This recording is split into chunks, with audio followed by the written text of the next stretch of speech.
In this video, I will show you how to make your app design responsive, so it looks equally great on all screen sizes and devices.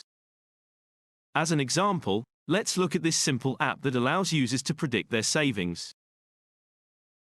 The layout of the app is nice and tidy on a big screen. However, when we reduce the browser size, or open the app on a mobile device, the top row suddenly becomes very cramped. To improve the layout of our app, let's go into the app editor.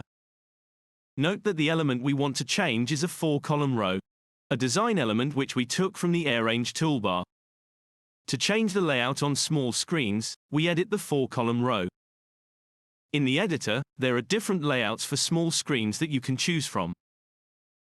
In our case, let's choose to display the 4 elements one below the other on a small screen. We can now save and run the app. Let's test the result. You can see that the app is now responsive, and will automatically change to a more user-friendly layout once the window becomes too small.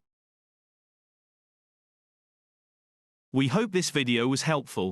If you have any issues or questions about AirRange, please do not hesitate to contact us.